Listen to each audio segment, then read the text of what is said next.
Boa noite a todos os amigos presentes e boa noite os que nos acompanham pela rede social, no caso, o Facebook. O tema que nós escolhemos para essa noite é o Consolador Prometido. E nós vamos, dentro desse tema, tentar esclarecer algumas coisas que são muito importantes e que fazem parte do nosso dia a dia, da nossa vida. Em certa ocasião, o Dr. Herbert Marcuse, um filósofo, ele foi convidado para participar de um encontro religioso na Europa. Ele era um materialista ao extremo, e no caso, discípulo de Hegel. Fazendo uso da palavra, ele fez a seguinte pergunta aos religiosos: eu quero saber por que as pessoas sofrem. É porque Deus não pode impedir que elas sofram, ou seja, Deus é incompetente? Ou porque Deus com seu sofrimento, ou seja, Deus é mau e indiferente? E os religiosos naquele encontro não tiveram como responder.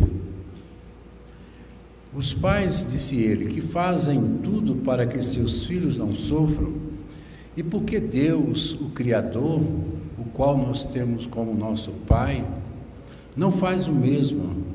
Chegou a dizer o próprio Herbert Marcuse em tom sarcástico. Se naquela época ele tivesse feito tal questionamento a uma pessoa que tivesse o conhecimento da doutrina espírita, com certeza ele teria uma resposta. Porque para tal afirmativa e questionamento, só a reencarnação é que pode nos dar essa resposta. Em parte, dentro dos conceitos ali apresentados, nas religiões que não são reencarnacionistas, fica muito difícil você entender por que é que a gente sofre tanto, porque tantos já vêm de maneira, muitas vezes, tão penosas, cumprir com sua missão aqui na Terra, e aí pergunta-se, o que é que Deus tem feito por esses? Mas todos nós que somos espíritas sabemos que a vida não começa no momento em que a gente aqui nasce, se é que nasce, porque na realidade nós reencarnamos, e que com certeza todos seguimos uma jornada de experiências que se sucedem com o propósito e com o objetivo de alcançarmos aquilo que é a busca de todo ser espiritual, que é a perfeição. Por isso que lá no livro Fernão Capelo Gaivota, quando ele pergunta àquela gaivota superior o que é o paraíso, e ele responde: o paraíso não é um lugar, o paraíso não é um tempo, o paraíso é a perfeição. Então todos nós, mesmo sendo criados por um Criador perfeito, na condição também de seres perfeitos, mas ainda buscando a essência e a natureza dessa perfeição, somos ainda seres em processo de transformação. E essa transformação nos leva muitas vezes ao que nós chamamos de sofrimento. Então, a reencarnação, como muitos pensam, não tem o propósito de nos fazer sofrer. O próprio Leon Denis, ele diz que se nas horas das nossas provações nós soubéssemos observar o trabalho interno e a ação misteriosa da dor em nós, compreenderíamos a obra sublime da educação e do aperfeiçoamento. Geralmente, quando nós estamos passando por um processo de dificuldade, até mesmo de sofrimento e dor, nos rebelamos contra Deus por nos sentirmos vítima de algo que muitas vezes não temos a menor ideia. consequentemente, por quê? Porque o véu do esquecimento, que com a graça de Deus, nós podemos, através dele, nos libertarmos de tantos sentimentos de culpa que nós carregamos por conta de erros e equívocos que cometemos em experiências transatas, em experiências anteriores. Então, o próprio Emmanuel, pelas mãos abençoadas do médium Chico Xavier, diz: somos espíritos doentes em laboriosa restauração devido aos débitos do passado. Então veja que ele aqui se refere aos doentes. E o próprio Jesus também nos afirmava: eu não vim para os sadios, eu vim para os doentes. E a gente muitas vezes interpreta isso de uma forma muito insidiosa, como se a vida fosse um panorama completo ou um estágio pronto só para se curtir ou se viver o sofrimento. Mas todos nós temos que passar, como eu disse, pelas experiências eventuais da vida que nos convida a viver a cada estágio, buscando o aprimoramento e a evolução interior. Então todos nós somos enfermos pedindo alta. A alta é exatamente quando nós nos libertarmos definitivamente de todas essas propostas que ainda permanecem esperando por nós em termos de solução. E com isso nós não podemos jamais deixar de entender que vivemos num mundo que foi programado para ser um mundo de provas e expiação.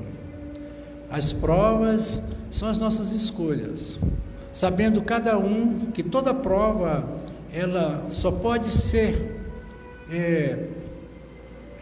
implantada, só pode ser exigida se houver o conteúdo. Portanto, todas as nossas provas decorrem de conteúdos que já nos foram ensinados e muitas vezes esquecemos. Também temos um outro objetivo que nos é muito difícil de entender, que é a própria expiação. Porque quando você comete um erro, a primeira coisa que você tem que fazer diante desse erro é se arrepender do erro que fez. Não se pode modificar uma coisa que já foi feita. Mas quando você se arrepende do erro, não significa que você se libertou dele.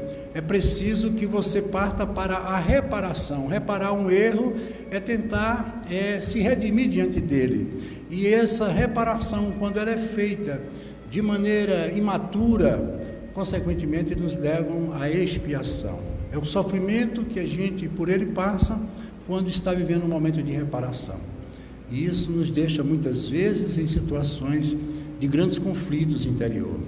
Então, as grandes propostas que nos são colocadas estão exatamente baseadas nesses princípios, que é buscar a felicidade através dessas, como eu disse, transformações interiores. Então, as quatro grandes verdades que nos foi mostrada através até do budismo, quando diz que o sofrimento existe. Nenhum de nós aqui, nessa experiência, está livre de passar por momentos de sofrimento. Nenhum. Mas ele diz como sendo a segunda verdade, que o sofrimento é decorrente de um único fator, a ignorância. A ignorância, que é a falta do conhecimento, que é tão peculiar na vida de todos nós. Mas não é o conhecimento que nós buscamos através das informações do nosso cotidiano, ou seja, o conhecimento intelectual, mas o conhecimento de si mesmo, o conhecimento interior, que tem faltado tanto como verdade na vida de todos nós. Então, a ignorância leva ao sofrimento. E para nos libertarmos do sofrimento, só existe um meio, é nos libertarmos da ignorância. A partir do momento que você entender, ou tentar entender, os fatos que levam você a determinadas dificuldades, isso se torna muito mais fácil para ser trabalhado na vida de todos nós. A terceira grande verdade, ele diz que o sofrimento só acaba quando, na realidade, o sofrimento também, aliás, a ignorância também acaba. E para se conseguir se libertar de tudo isso, é necessário você atingir o grau de pureza, que é o grau de um conhecimento mais evoluído, que eles chamavam no budismo de nirvana. E para nós significa o estado pleno de um espírito que se libertou de todos os processos que nós por ele ainda temos que passar. O que devemos fazer diante de uma queda ou de um momento difícil? É levantar quando se trata de uma queda, como diz o provérbio, sacudir a poeira e dar a volta por cima. Não adianta querer mudar coisas que não podem ser mudadas. As quedas nos induzem muitas vezes ao cuidado no ato do andar. Nós andamos de maneira muito descuidada e, consequentemente, isso nos leva a esses processos. Conta-nos uma história que um pássaro voava, e ele voava livre e tinha o céu como sendo toda a sua morada. Mas por estar tão livre e ser tão descuidado, de repente ele cai dentro de um buraco de uma certa profundidade. E ao cair no buraco, todas as pessoas que estavam ali foram olhar. Geralmente é assim, quando alguém cai no buraco, todos ficam em volta para olhar. E ele fez o que todos fariam, dizendo que foram aquelas pessoas que criaram ou que construíram aquele buraco para ele cair. Geralmente, quando nós caímos no buraco, colocamos sempre a culpa no buraco. E aí alguém diz, como sempre dizem, foi você que caiu no buraco. E só você pode sair de dentro deste buraco. Só nós podemos nos libertar das nossas dificuldades, dos nossos momentos difíceis, das nossas tristezas. Não vá procurar em nenhum lugar a solução de um problema que está dentro de você. Nós procuramos e buscamos as alternativas como sendo suportes, auxílio, orientação. Mas nos nutrindo dessas informações, dessas orientações, temos que voltar para dentro de nós e buscar, através de um mergulho interior, a solução dos nossos problemas. Mas ele vai verificar, e verifica no caso, que se ele tentar sair, ele pode quebrar as suas asas, porque as paredes são estreitas, e no esforço ele começa a perder a motivação para tentar sair por conta própria. E ali ele fica dizendo a si mesmo: é verdade, eu vim e nasci para viver dentro de um buraco. E ele adormece. E num determinado momento ele acorda. Depois de muito tempo ele percebe que ele pode sair daquele buraco, que tem como sair, mesmo arriscando a quebrar as suas asas, mas ele já não tem mais idade, já não tem mais força, já não tem mais dinamismo, e ali ele permanece. E assim somos nós. Adiamos muitas coisas em nossas vidas que não podem ser adiadas, mesmo muitas vezes correndo o risco de quebrar as asas, mas temos que tentar, porque a vida nos impele sempre para esse propósito, de nunca desistir.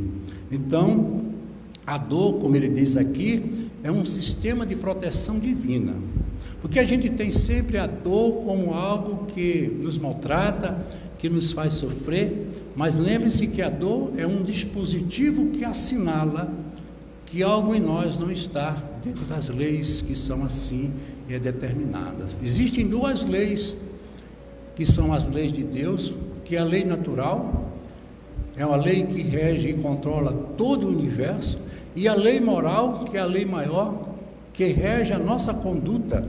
Por isso que nós temos Jesus como nosso guia e modelo, porque ele é o Espírito que passa para nós todos os conteúdos para o aprimoramento da lei moral. Mas todas as vezes que você contrariar os mecanismos e os limites das leis, você sofre as penalidades que são naturais, não como castigo, mas como um processo de reparação. E isso muitas vezes é mal visto pelas pessoas que não entendem e não reconhecem suas fraquezas e seus próprios erros. Todo sofrimento, no caso, tem o propósito de corrigir algo que precisa ser corrigido em nossa vida. Então, todas as vezes que você estiver diante de uma dificuldade, mesmo que seja um processo de difícil compreensão, entenda que ele tem como objetivo corrigir algo em nossa vida. As lições muitas vezes são de difícil compreensão, mas lembrem-se que as avaliações, elas vão ser aplicadas. E tirar uma boa nota significa ter um bom conteúdo. Por isso que você vai encontrar muitas vezes pessoas que têm facilidade de lidar com problemas complexos e difíceis, porque são pessoas que já têm experiência nessa área. Então, nós podemos ver que dentro desse nosso estudo, uma das coisas mais importantes a serem observadas é que nós precisamos passar por todos esses processos dentro de um ambiente de convivência mútua. Nós não podemos jamais nos submeter à ideia de querermos ser pessoas sozinhas. Nesse universo não nos cabe a ideia de uma solidão ou de uma individualidade que não exija de nós o sentido da convivência. Mas a convivência é uma experiência difícil, porque o que nós temos de mais igual é a nossa diferença. E suportar, e tolerar, e conviver com a diferença alheia é um exercício pleno que muitas vezes nos leva ao sofrimento. Por isso que ele diz aqui que os opostos, eles são complementares. Essas forças, elas estão atuando e se entrelaçando reciprocamente. E para isso é necessário que a gente entenda que é preciso viver várias realidades para se encontrar um sentido da vida, ou para a vida. Então não podemos, numa só experiência, nos dar ao luxo de querer aprender tudo que a vida tem para nos ensinar. Sabe Deus quantas idas e vindas nós já nos submetemos para chegarmos aonde nós aqui nesse momento estamos. Lá na física quântica tem uma lei e um princípio que é muito próprio para esse nosso estudo, que chama-se o princípio da complementaridade. O que é que ele diz com esse princípio? Nada é por acaso. Esse é o princípio básico. E a realidade humana, ela corresponde a esse fator. Ou seja, tudo está conectado, tudo está se completando. Nada nesse mundo existe, como eu disse, de maneira solitária ou de maneira individualizada, sem que haja essa interação. A própria física quântica mostra que essas realidades, elas estão muito mais interconectadas do que nós possamos imaginar. O mundo espiritual e o mundo material, eles estão totalmente interligados. Não sabemos quando é que um começa, nem quando o outro termina. E nós somos seres que temos isso como uma verdade pronta dentro de nós. E é importante que a gente perceba. A experiência humana, ela é de uma riqueza tão grande, de uma sabedoria única, que nós precisamos dela para traçar o nosso perfil de vida. Por quê? Porque se nós somos um sistema, você sim é um sistema. O que é um sistema? O sistema é uma parte, segundo a própria ciência, do universo isolada para efeito de estudo. Todas as coisas que tudo aquilo que você isola para efeito de um estudo é chamado de um sistema. O sistema educacional é o sistema isolado que trata da educação, o sistema de saúde. Então, esses sistemas, eles estão todos cumprindo o seu papel da maneira mais diversa possível. Mas para que o sistema possa se manter, é preciso que ele esteja se conectando com o meio ambiente.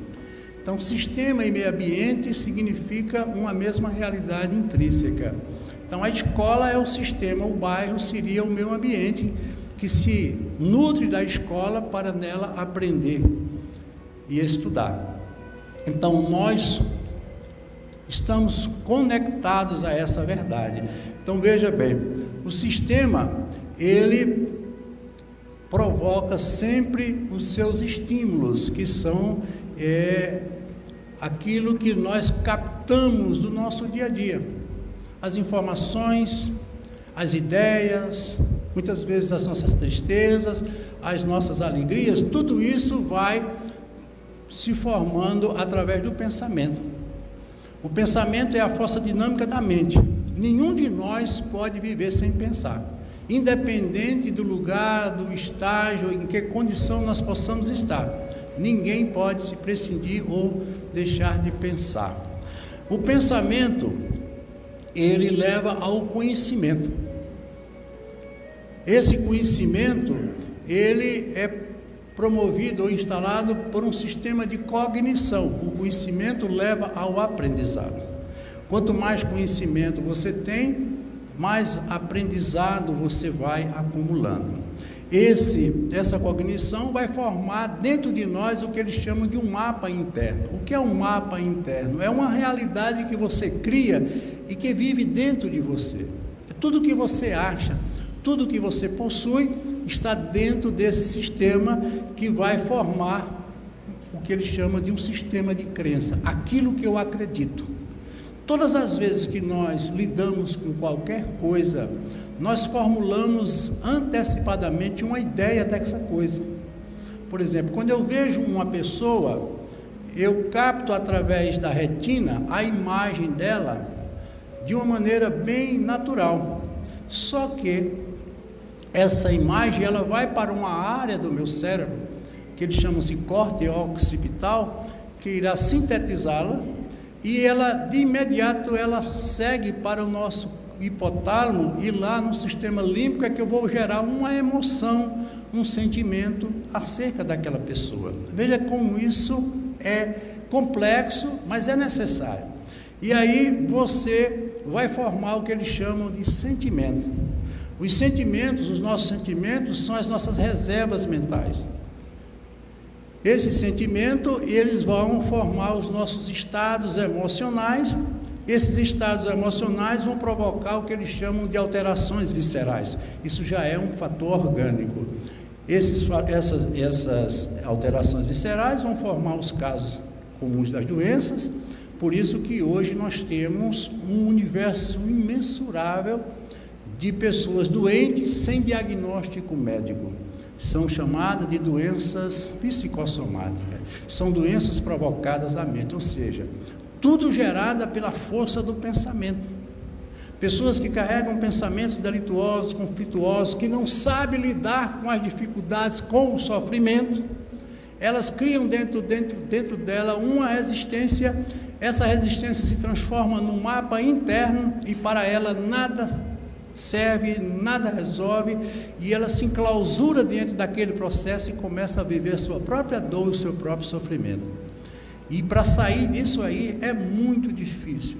Aí vai buscar, através das alternativas médicas, que é lógico que tem que buscar, os tratamentos que começam com a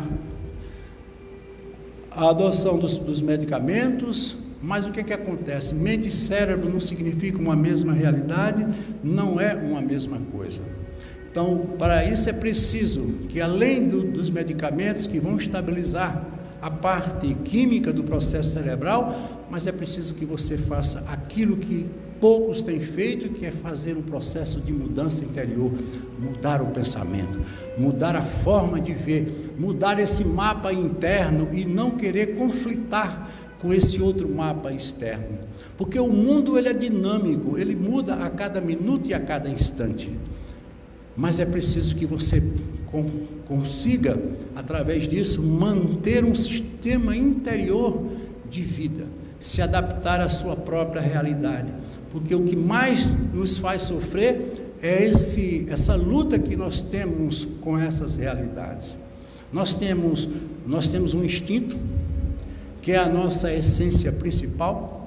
Nosso corpo, nossa estrutura, ela é formada por uma força instintiva, que é o nosso lado primitivo, é o lado da sobrevivência. Se não tivéssemos esse fator, essa força, nós não teríamos como sobreviver. É o instinto da defesa, da preservação, da multiplicação através da reprodução. Mas a partir do momento em que a gente atinge o momento da razão, começa o livre-arbítrio. Aí nós saímos desse inconsciente divino e puro e partimos para um inconsciente todo nosso. E em cada experiência desse inconsciente profundo, nós assumimos um persona. Esse persona foi aquela identidade que nós vivenciamos em cada experiência reencarnatória. Eu não sei quantas reencarnações por elas eu já passei e que personagens eu assumi. O que eu tenho que me conscientizar é que eu estou nessa experiência agora, assumindo mais um persona, através da minha realidade consciente, que com certeza vai brigar com os personas do passado. E essa luta, ela é difícil de ser combatida. São as neuroses, são os traumas, as psicoses que nós carregamos desde o berço e pensamos muitas vezes que é de natureza genética, mas a epigenética derruba por terra todos esses propósitos. Cada um é senhor da sua história. Todos os personagens que eu assumi no meu passado são de natureza minha, é de responsabilidade minha. E quando eles se encontram no momento em que deveria existir uma interação para se corrigir, o conflito se estabelece, porque o orgulho e o egoísmo não deixam você ser sequer atingido por algo que é tão pessoal e tão seu. Imagine como é difícil a gente estruturar a vida dentro de uma proposta como essa. Por isso que ele diz, a maior dor que se sente é a dor da alma. É nela que está todo o nosso problema e todos os nossos conflitos. Porque a dor da alma é a dor do sentimento, que gera emoção, a emoção gerando sentimento. Mas esses fatos, eles precisam ser dominados dentro de nós. Para que a dor seja curada em definitivo, é preciso que você olhe para dentro de você e veja onde está doendo de verdade. Porque a gente tem o hábito de querer se medicar. Os remédios, eles não curam, eles remediam. Remediar é tratar temporariamente de um processo, mas a gente precisa buscar o curativo definitivo, e para isso é preciso mergulhar aonde a gente muitas vezes não quer mergulhar, que é nesse território do nosso inconsciente. E por quê? Porque ele muitas vezes nos faz sofrer, porque nem sempre o passado ele é recomendável na vida de todos nós. Quantas pessoas que vivem dioturnamente lutando para esquecer erros do passado, e eles não podem ser esquecidos. Mas eles não estão aqui para serem estimulados, mas para serem trabalhados. O passado não é para repetir, é para refletir. Verificar aonde eu errei e tentar não errar mais. Naquele processo que a gente falou anteriormente. Então, quando nós falamos do sofrimento, e ainda não chegamos ao Consolador prometido, mas nós vamos chegar, na semana passada nós falamos sobre o Sermão da Montanha. E vimos que para a subida vertiginosa, para se chegar ao cimo, ao cume daquela montanha, que seria uma montanha imaginada dentro de um projeto de crescimento interior, é necessário que na base você tenha uma coisa que tem faltado para tantos e que tem sido motivo de tanta dor e sofrimento, que é a humildade. Sem humildade não se consegue nada. Aquela luta que existe entre os personas do meu aspecto consciente do presente e o aspecto do inconsciente do passado, só se trava por quê?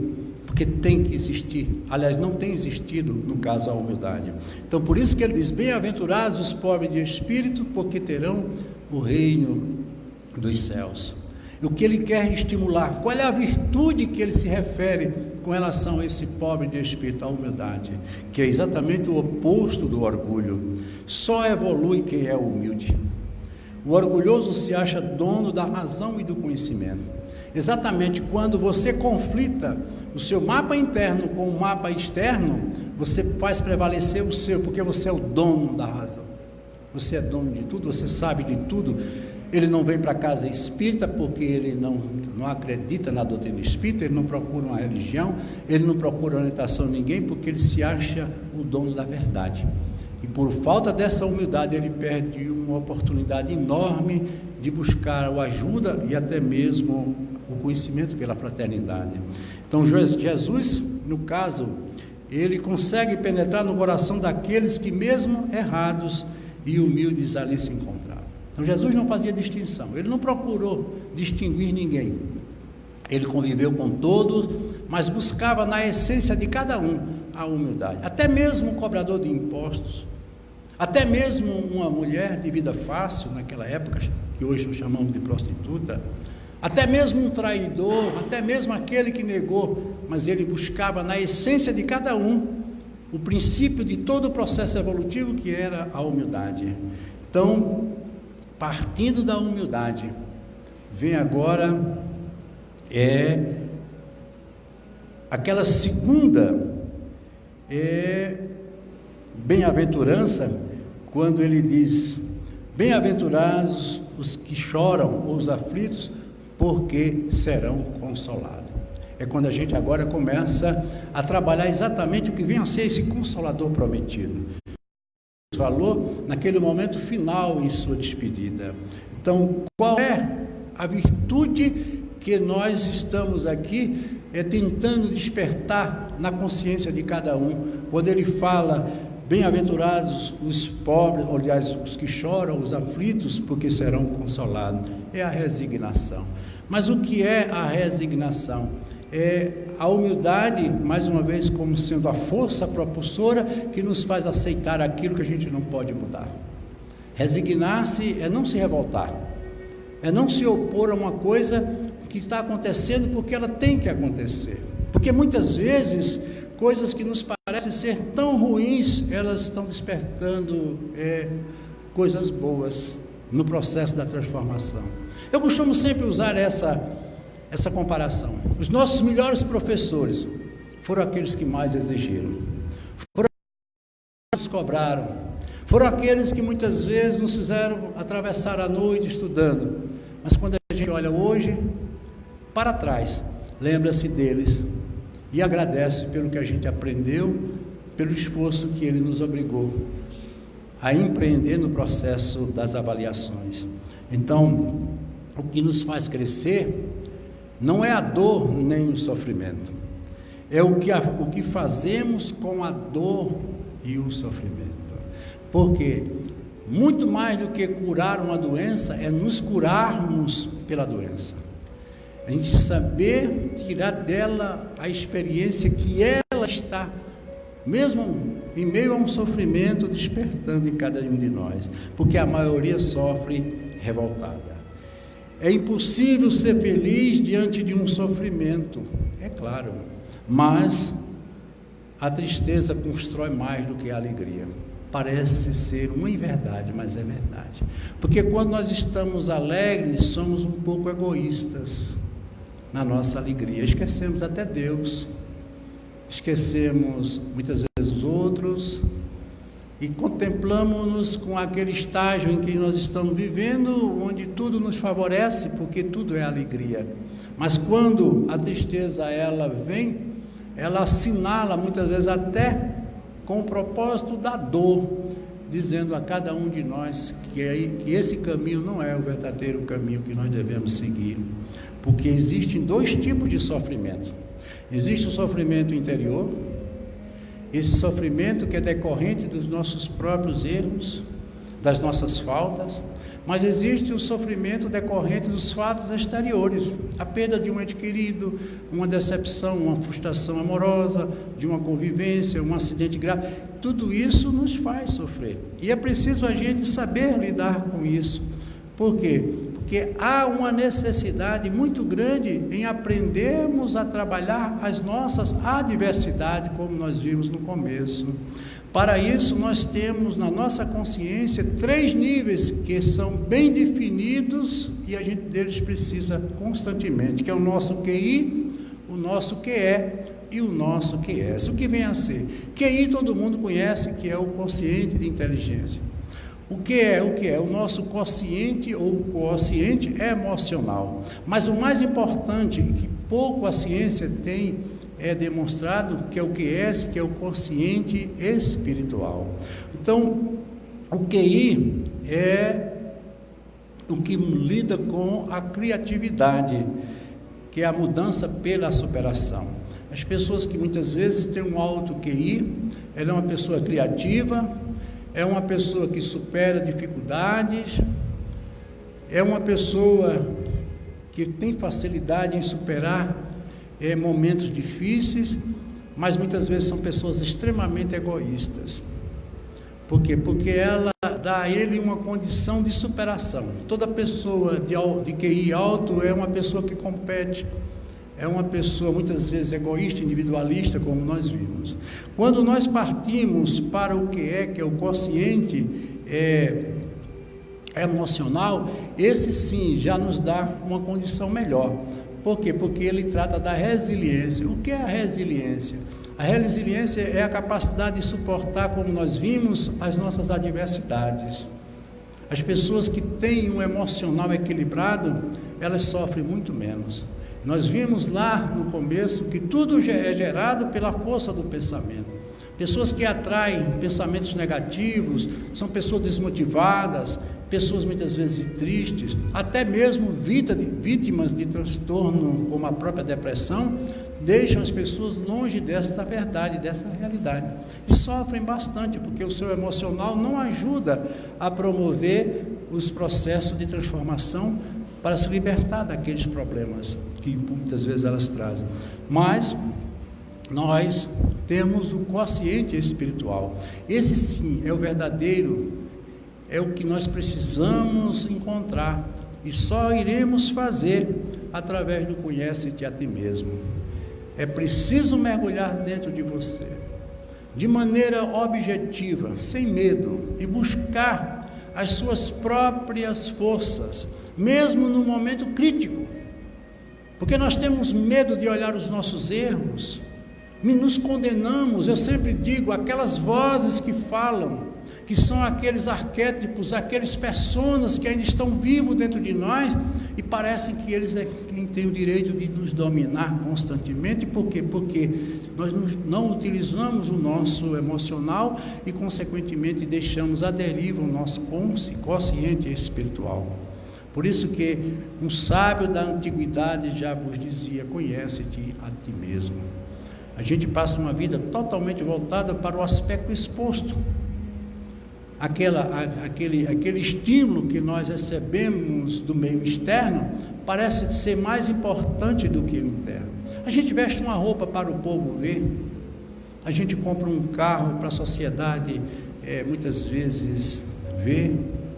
Vivemos uma vida onde a exposição prevalece muito mais do que a interiorização. A gente não tem olhado quase nada para dentro da gente. E veja que a cada dia isso toma uma proporção maior. As redes sociais estão aí para nos dar o exemplo da exposição excessiva da vaidade humana. Pessoas que tiram retrato até de pratos de comida em restaurante para divulgar numa rede social, num país onde tantos morrem de fome. Ela tem o direito? Tem, mas eu acho isso descabido e desnecessário. Falta de amor ao próximo, né? Deus não cura nossas doenças, porque precisamos senti-las intensamente, a fim de que com elas possamos aprender. Muitas vezes a gente procura e vê nas alternativas, principalmente nos sistemas religiosos, as pessoas buscarem Deus para resolver os seus problemas, como se Deus tivesse a todo momento negociando com cada um de nós o que cada um de nós quer, e barganhando e trocando. Deus não trabalha no varejo, Deus trabalha no atacado. Por isso que Allan Kardec o viu lá dos Espíritos. Aonde é que está a lei de Deus? Na consciência. Então Deus pegou a lei e as leis e colocou na nossa consciência. Se você quer encontrar Deus, você só vai encontrar na sua consciência, somente. Veja que muitas vezes a dor que você sentiu ontem, hoje você já não sente mais. Por quê? Porque a dor não tem o objetivo de nos fazer sofrer, ela apenas nos dá um sinal, que é o sinal da própria dor, para que nós possamos de imediato corrigi-la, assumindo o que nós devemos assumir, que são os nossos erros, os nossos desequilíbrios, que são exatamente aqueles que vão provocar a dor. O que resgata não é o sofrimento, mas a maneira como sofremos. A maneira como você lida com suas dificuldades. Eu aqui não estou fazendo apologia ao sofrimento. Eu estou fazendo aqui uma advertência do comportamento de cada um de nós diante das dificuldades e, consequentemente, dos sofrimentos. E aí vem exatamente quando Jesus diz: e eu rogarei ao Pai, e Ele vos lhe dará um outro Consolador, para que fique convosco para sempre. Um outro Consolador para que fique convosco para sempre. Será o Espírito da verdade, que o mundo não pode receber, porque não o vê e nem o conhece, mas habita convosco e estará sempre em vós.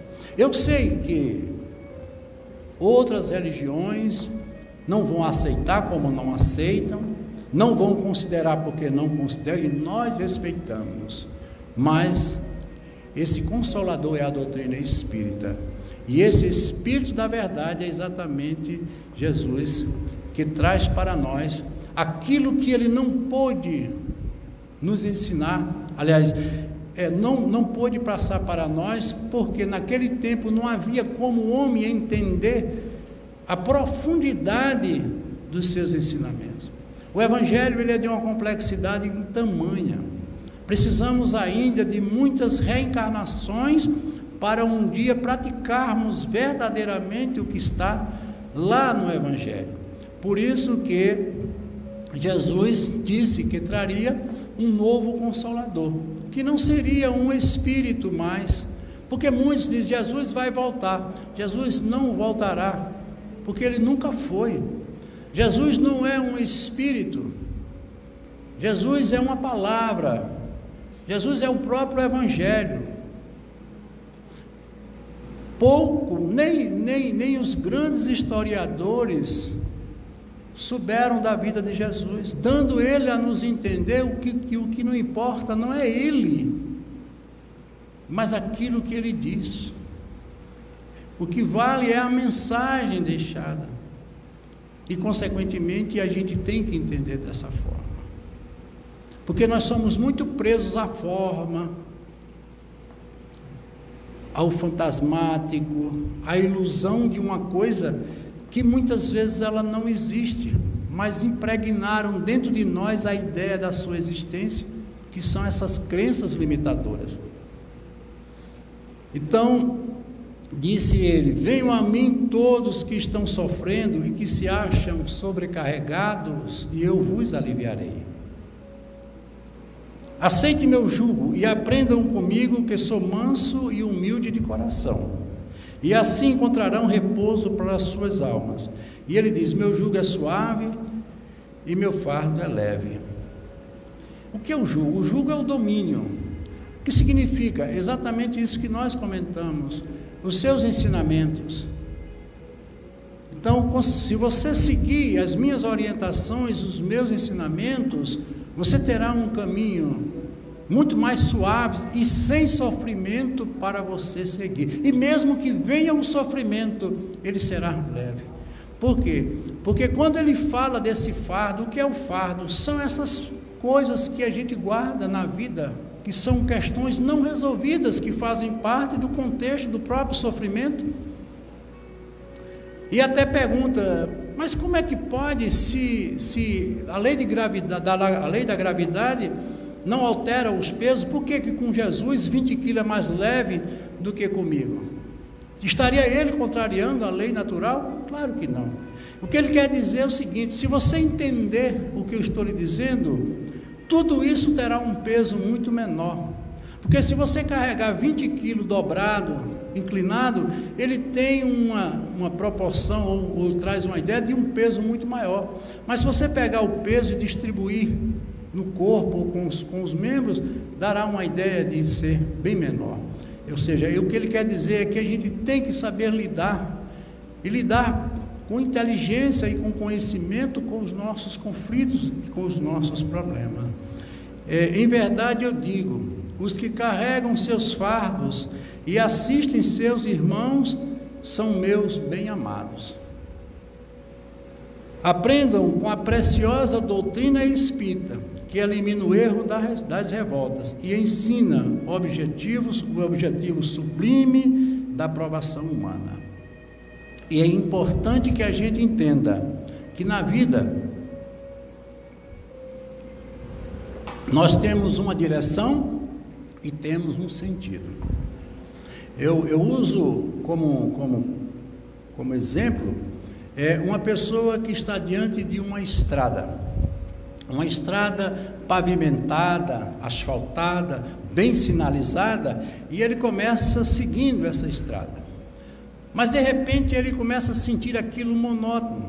Mas a estrada, ela tem as sinalizações, é uma estrada bem sinalizada, ela tem o controle de velocidade com aquelas placas que mostram, ela tem o pedágio, tem os locais de abastecimento, tudo tem na estrada. Mas ele começa se impacientando, achando que aquilo tinha que mudar ou tem que mudar, e aí o que ele faz? Ele sai da estrada. A primeira coisa que ele faz é pegar a banqueta. Quando ele pega a banqueta, ele já sente uma mudança de um nível. E na banqueta ele vê que ficou fora da estrada, mas tudo agora está mais distante, mesmo que ele esteja vendo. E não satisfeito, ele procura as estradas vicinais, os desvios, e começa a pegar um terreno acidentado, cheio de buraco, até que ele cai no atoleiro. A gente tem feito isso com a vida.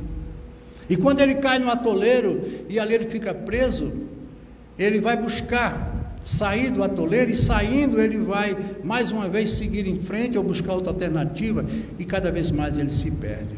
Para voltar à estrada ele tem que fazer o caminho de volta. Para a gente recomeçar qualquer processo da vida, a gente tem que fazer o caminho de volta. Eu costumo sempre dizer, tudo aquilo que você possuir que não lhe pertença, um dia você vai ter que devolver, até os sentimentos, até o amor que você tem por alguém. A lei, ela é justa e ela não falha. Então, naquela época, Jesus não tinha meios de nos ensinar, né? E senão pelas parábolas. Então, as parábolas foram muito ricas e ainda são muito ricas. A parábola do semeador, do filho pródigo, a mulher adúltera, né? A parábola dos trabalhadores de última hora, todas elas têm uma riqueza muito grande de ensinamentos, mas elas são parábolas. A gente tem que traduzir isso e trazer para a vida prática como algo que vai nos enriquecer e nos fazer seres conscientes do que somos, do que vivemos. E eu pergunto, como é que você chegou na casa espírita? Você chegou na casa espírita porque você tinha curiosidade, queria aprender? 99% das pessoas que chegam à casa espírita porque estão precisando. Quando já esgotaram todas as possibilidades, elas vêm aqui buscar como alternativa uma solução que nem sempre encontram. Por quê? Porque ela não tem o poder de fazer o que ela não pode. Os milagres, eles não existem porque a própria vida já é um milagre. Então, não estamos na doutrina espírita apenas para receber, mesmo porque o espiritismo é a doutrina da consolação e nos ensina o porquê da dor e que a vida não termina no túmulo. Finalmente, somos construtores do nosso próprio destino. Não adianta você procurar em nenhum lugar. Se alguém disser a você que através de qualquer religião vai resolver seu problema, vai embora, porque essa pessoa está mentindo. Ninguém resolve o problema de ninguém. A gente pode orientar, ajudar, dar apoio, mas a solução do problema de cada um está dentro de cada um. Então, nós precisamos de consolo para podermos consolar. Mesmo não chorando, aqui ele diz, ao lado daqueles que choram, podemos compartilhar sentindo a sua dor. Isso também consola. Muitas vezes a gente está ao lado de uma pessoa sofrendo, não precisa a gente sofrer com ela, chorar com ela, mas só a presença, a sua participação, o seu aconselhamento, se for necessário, pode tirar a pessoa de um momento muito difícil em termos de sofrimento. Como posso transmitir a paz se não a tenho em mim? Toda virtude só pode ser alcançada quando a exercitamos no nosso dia a dia. Então não adianta você dizer, eu vou mudar, eu quero modificar a minha vida, sem trabalhar o exercício pleno do dia a dia. A vida é um processo cognitivo, ou seja, de ensino e aprendizagem, e para tanto é necessária a repetição e a perseverança, a persistência que todos nós precisamos ter. Então ninguém terá consolo se não procurar consolar. Esconder as suas lágrimas para enxugar as lágrimas alheias. Muitas vezes a gente tem que ser forte para não se tornar tão fraco ao lado de uma pessoa que já está tão fragilizada. Chico Xavier, certa vez, estava atravessando um momento muito difícil. Ele, como sempre foi a vida dele, de muita dificuldade, tanto no que diz respeito à sua vida pessoal. Ele era um homem extremamente pobre, filho de um homem que vivia de vender loterias, 9 irmãos, muitas vezes faltava comida, tudo, mas ele não abria mão do seu trabalho. Mas um dia ele estava triste e estava chorando, e tinha uma quantidade enorme de pessoas para ser atendida, como sempre tinham. Milhares de pessoas procuravam o Chico, e ele ali chorando, Emmanuel, seu mentor espiritual, chegou para ele e disse: Chico, você não vai atender? Ele disse: você não está vendo que eu estou triste, estou chorando? E aí ele disse: enxugue as lágrimas, porque a sua tristeza só pertence a você, mas a sua alegria pertence a todos que lhe esperam. Vejam o quanto existia de grandeza no pensamento desses homens, espíritos de uma grandeza imensurável, porque muitas vezes a gente transmite para os outros aquilo que nós estamos sentindo, e ao invés de a gente se libertar do sofrimento, a gente potencializa mais o sofrimento. Tem pessoas que fazem apologia a isso e, consequentemente, somos egoístas, como eles, até com o sofrimento. E por isso não percebemos que em nossa volta existem muitos que também sofrem, e até mais do que nós. Isso a gente tem visto constantemente na casa espírita. E graças a Deus, para mim tem sido uma lição diária. Quantas vezes eu venho na quarta-feira atender e vejo pessoas conversar comigo, tendo muito mais problemas do que eu, chegando mesmo a me perguntar: será que eu, tendo o problema que ele tem, estaria na condição que ele está? Porque muitas vezes são dores dilacerantes, são dores que realmente são muito fortes. Então, quando estendemos a nossa mão, temos uma mão estendida de volta. Quando Chico Xavier, mais uma vez nos lembrando do nosso querido Chico, ele começou a sua missão, que seria, como nós sabemos, de psicografar mais de 450 livros. Não é pouca coisa. Chico era um homem de condições muito limitadas no que diz respeito ao aspecto físico, era um homem muito doente, tinha problema no olho, problema cardíaco, enfim, uma série de problemas. E aí Emmanuel disse a ele: você está começando uma grande missão e vai precisar de muita retaguarda, porque virão muitas dificuldades. Toda pessoa que se empenha ao trabalho do assistencialismo, de ajudar, sabe que vai passar. Nós aqui, melhor do que ninguém, nós aqui sabemos as dificuldades que nós temos passado aqui no Chico, e de todas as maneiras. Mas a gente não pode desistir, porque cada um está cumprindo com a sua missão com o seu papel dentro daquilo que ele mesmo escolheu. E aí ele diz: você terá inimigo dos dois lados da vida, portanto eu lhe dou um conselho. Olha o que ele diz: cuide dos necessitados. Mas Chico disse: tem alguém mais necessitado do que eu? Vá para a periferia, cuidar dos pobres, pois auxiliando os mais carentes, você não só vai receber a gratidão dessas pessoas, mas dos espíritos que estão ligados a ela. Isso é uma grande verdade, que quando você vai atender uma pessoa, você indiretamente atende a família. Se você atende um jovem, você atende a mãe, o pai, os familiares, e essas pessoas, elas ficam gratas a você indiretamente, porque se sentiram beneficiadas pela sua ajuda.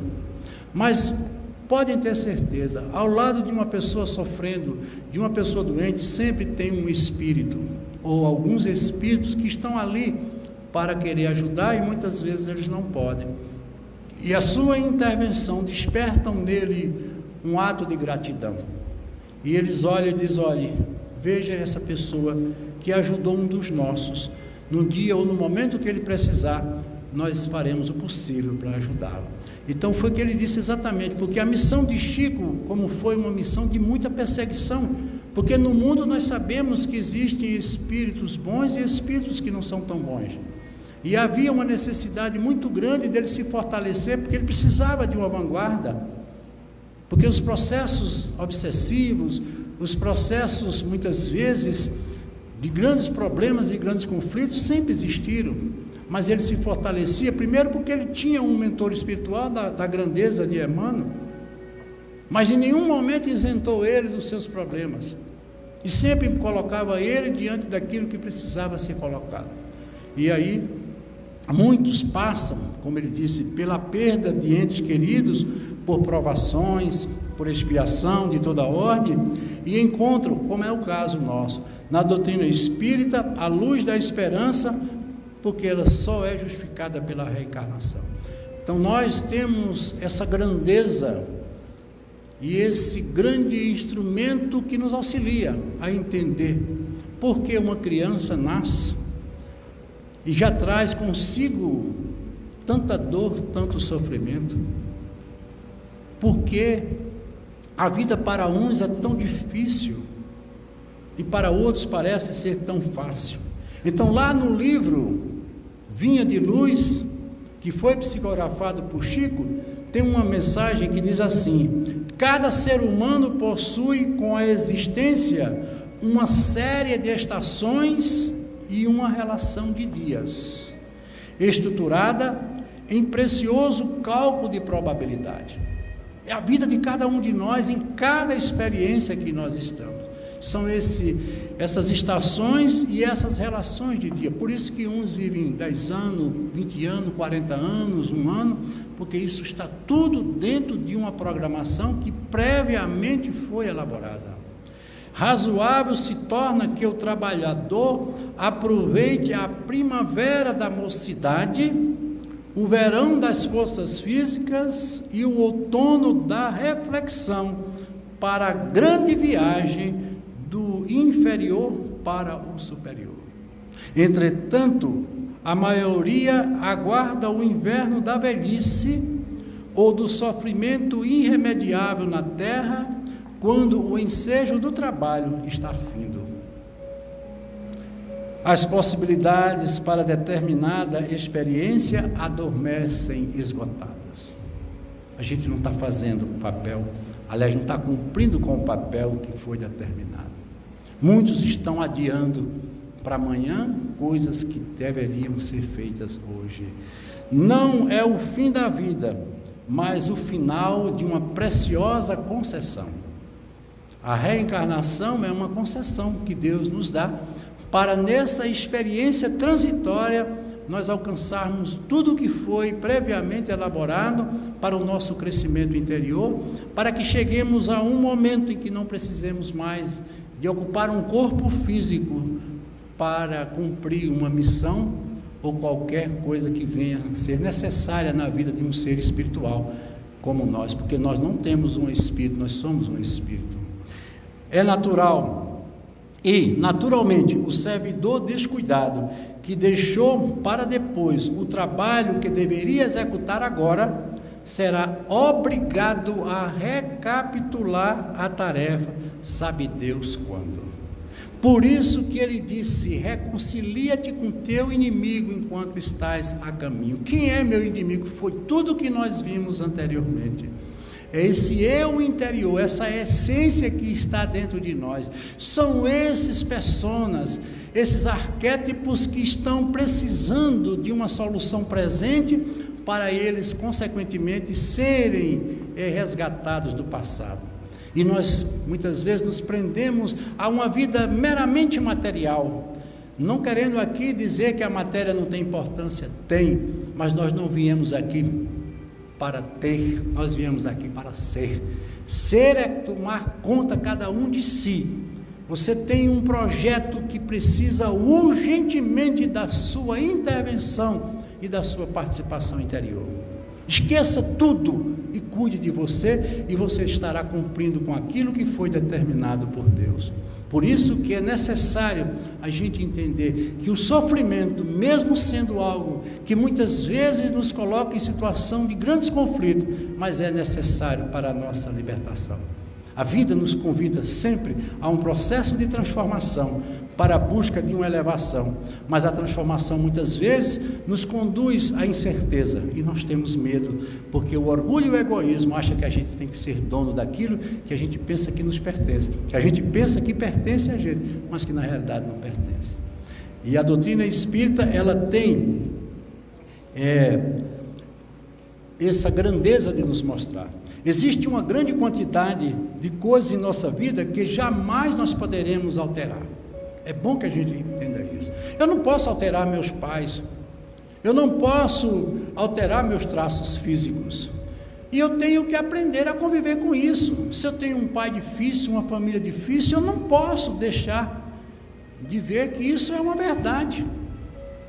Já que eu não posso modificar, eu me modifico. Esse é o grande projeto. Ao invés de a gente estar no mundo querendo mudar as pessoas, vamos cada um mudar. Se cada um fizer a sua parte, o mundo se torna uma proposta perfeita. Então, mas também existe uma série de circunstâncias em nossa vida que precisam ser mudadas e alteradas, que são exatamente essa experiência do nosso cotidiano, são os nossos conflitos, até mesmo familiares. Por que é que eu estou numa família que muitas vezes tem tanto desentendimento? Para a gente aprender a se entender. Não fazendo o que precisa ser feito, vem um sofrimento. O sofrimento vem acompanhado da dor. E, consequentemente, nos falta exatamente a resignação, ou seja, a capacidade de procurar entender aquilo que eu não posso mudar. E fazendo isso, eu me torno uma pessoa mais feliz, que esse é o propósito da vida, buscar essa felicidade.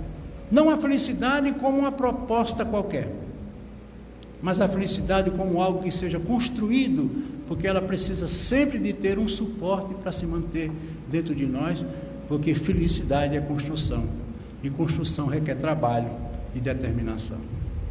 Uma boa noite a todos, muito obrigado.